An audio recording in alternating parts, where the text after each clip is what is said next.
Welcome everyone. Myself Dr. Praveen Kumar Pathak.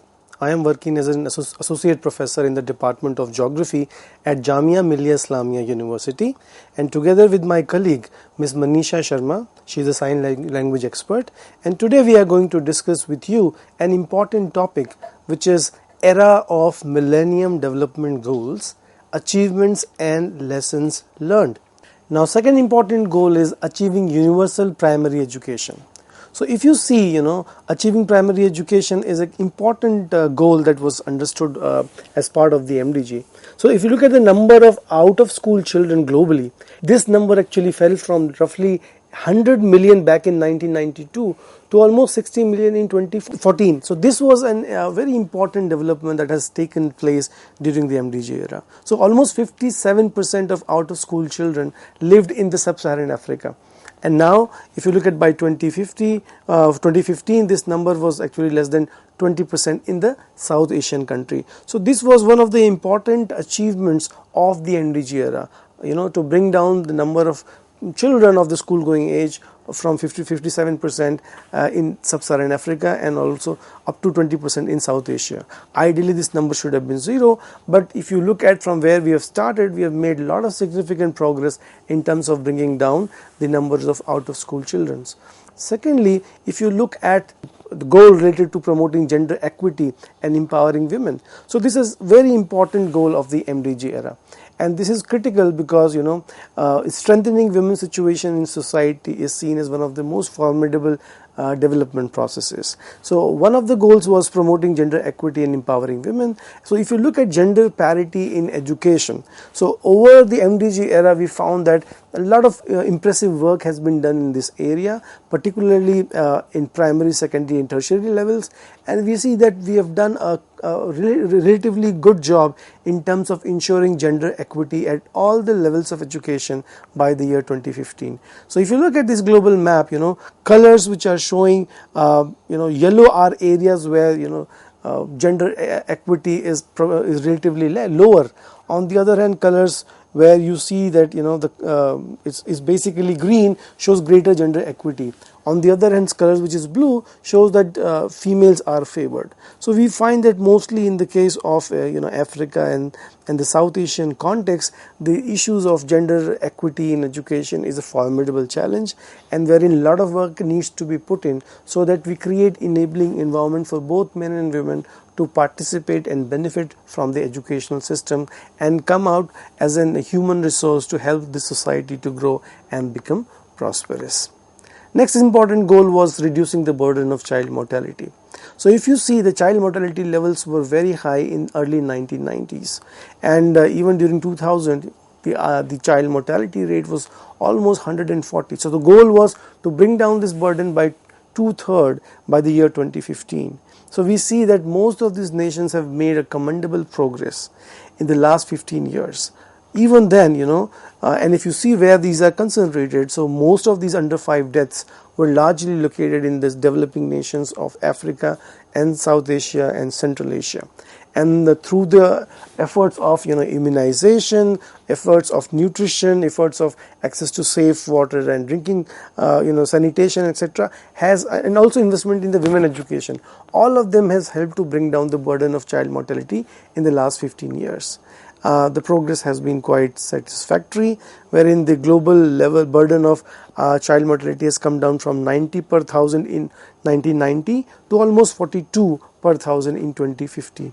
But this goal was missed marginally because the goal was 30, to reduce the burden of child mortality up to 30 under 5 deaths per thousand live births, and we have come to almost 42.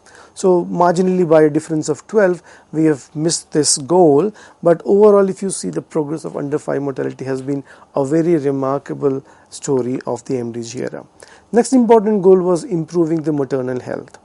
And the major goal was to reduce the maternal mortality ratio, which is the number of live births, maternal deaths per 100,000 live births. So how can we bring down this maternal deaths?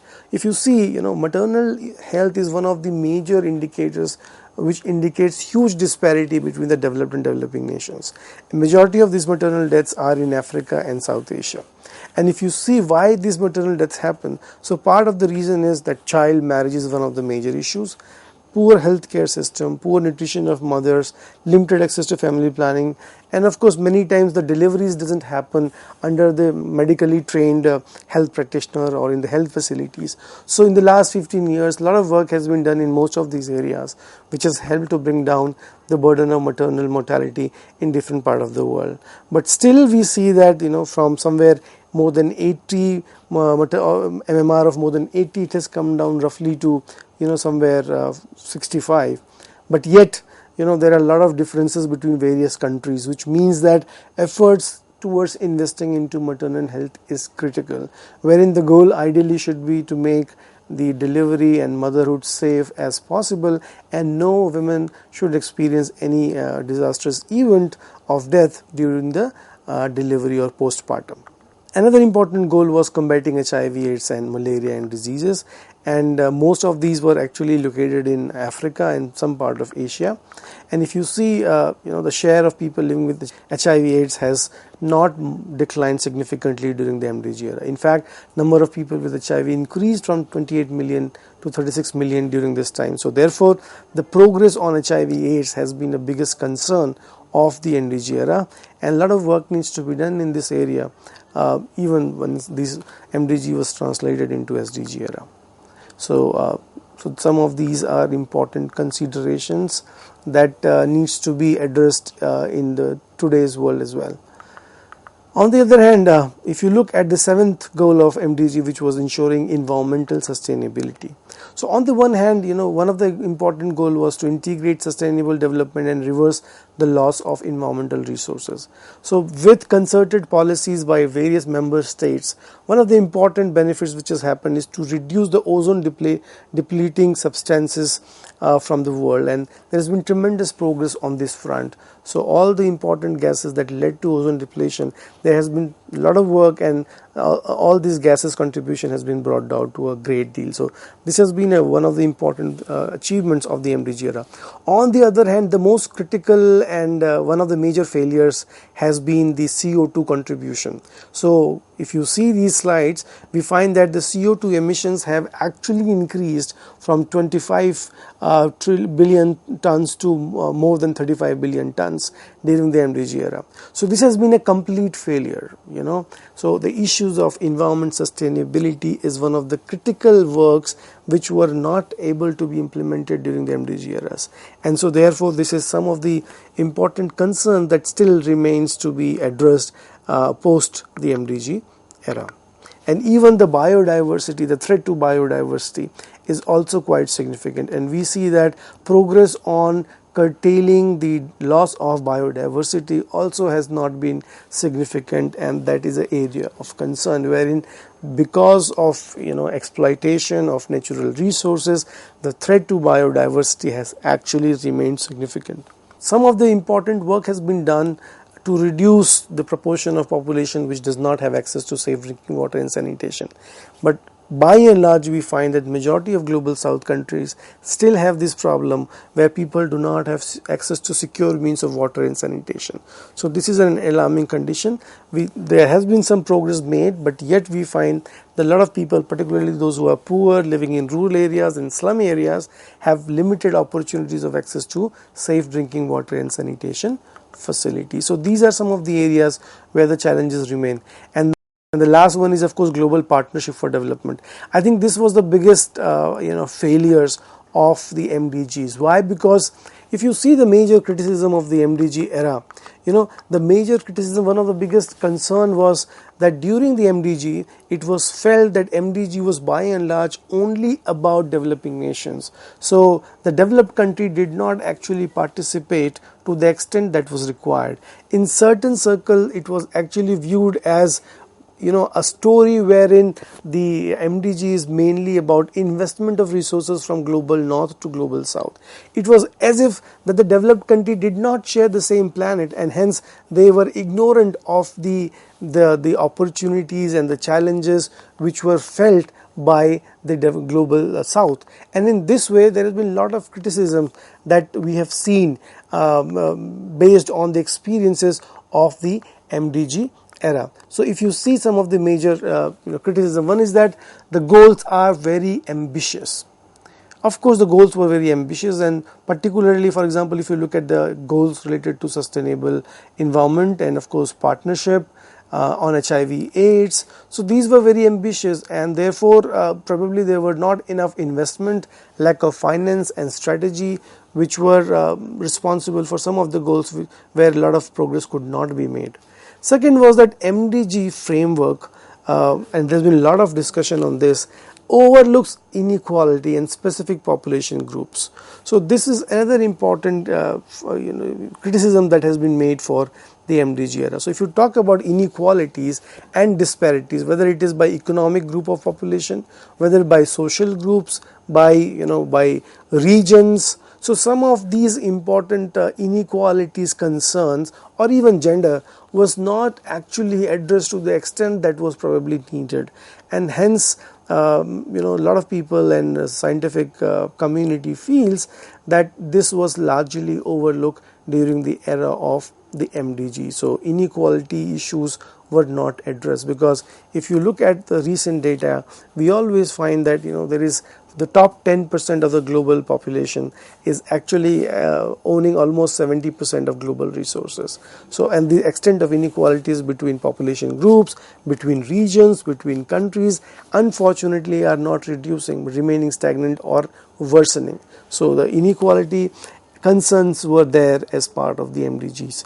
Next was of course global targets versus national targets. So to some extent, if you see whatever major goals and targets that were identified at the global level were not necessarily translated at the national, regional or the local level, and because of the lack of the definition and indicator at various national and subnational level, it was not possible to undertake any informed monitoring and progress or course correction mechanisms. And so therefore part of the reasons why several of the MDGs could not deliver the result that was expected of them was the fact that there was no coherence between global goals and national priorities of development, and hence some of the MDG were not able to deliver the results. Next was of course the target under goal 8 are not numeric and do not set any specific deadline. So if you look at the goal 8 was basically about global partnership for meeting MDGs.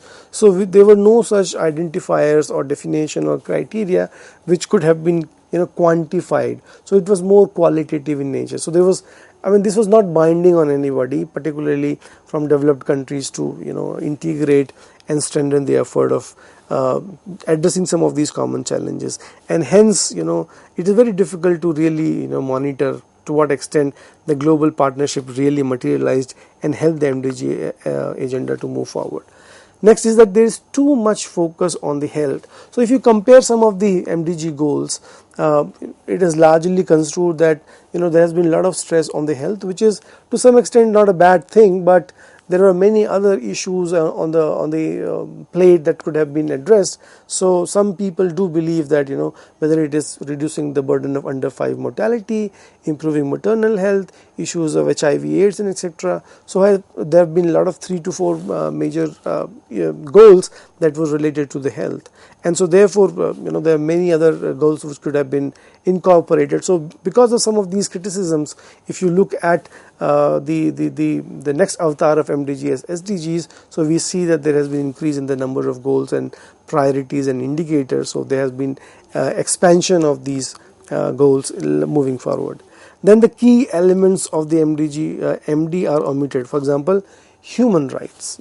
So there has been a lot of criticism of the MDG that humanitarian rights were not echoed sufficiently as it should have been done.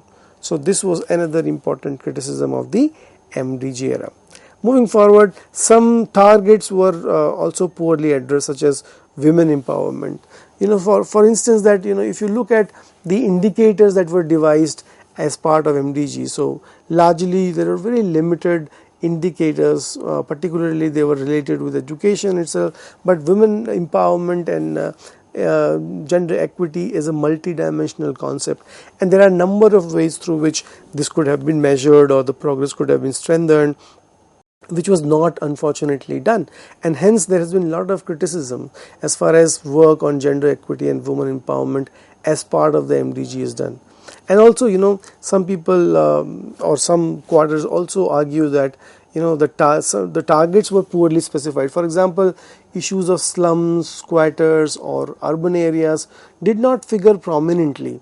I mean, this is one of the important transformation that we are witnessing today, when 50% of the global population today happens to be living in urban areas, and particularly in the global south, majority of these urban areas are actually pseudo-urban or exclusionary, wherein majority of people in the cities have been relegated or have been pushed to live in areas which are not safe, dignified, not regular, not legal, and very fragile. So therefore, people, those who are living in these settlements called slums, are actually living a life which is very undignified, unsecure, unsafe and unsustainable. So most of these issues did not figure prominently as part of the MDG. So there is another criticism that not all goals have clear numerical targets. I mean, so if you look at some of the goals which were quantitative, some were qualitative, so it was very difficult to monitor the progress. And another important criticism of the MDG was that this was felt as a top-down initiative. So basically, there was a set of the global north nations who were supposedly partnering with global south, but actually not participating to the extent that was needed. So there was a criticism between top-down initiative. Then there was also a criticism of the fact that there was no consensus on how the progress towards the target should be measured. So probably there was a lack of harmonious data ecosystems, any monetary framework that could actually collect and monitor or track the progress of various MDG goals and indicator over the implementation period. So there was some effort which were made in these directions, but were not sufficient to the extent that was desired. And also, one size fit all is inappropriate for countries at different levels of development. So if you look at the programs and the priorities as part of various MDG goals, whether it is poverty or hunger or issues of gender equity, so majority of these goals had a similar kind of policy frameworks, which is not very much helpful in countries which are very large or diverse, or countries which may be very small and unique in their geography, in their culture, in their economy, and also in terms of their development status. So I mean, it was important that if for example MDG did not recognize where these different countries are standing in the level of development, in the level of their economic progress, what kind of challenges they face. So if all these things are not incorporated in the policy formulation, then the results would not come as desired, and so therefore the performance of these MDG happened to be quite mixed. So only a subset of the development issues emerged from global conferences were included. This is another important criticism, that the MDG's focus was narrowed and only few important issues were addressed, and it could have been more broader umbrella of agenda that could have been incorporated. So this remained a fair criticism, as we see that as we go to the SDGs, there are many compelling issues and challenges which were later incorporated as part of the global challenges that the world is going to address together. Next was little or no consideration that was given to the implication of feasibility at the national or the regional level.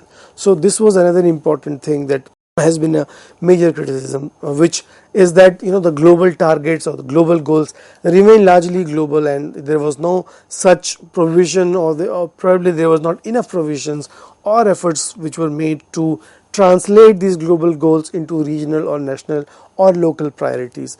And so this was some of the efforts which were missing as part of the MDG programs of action.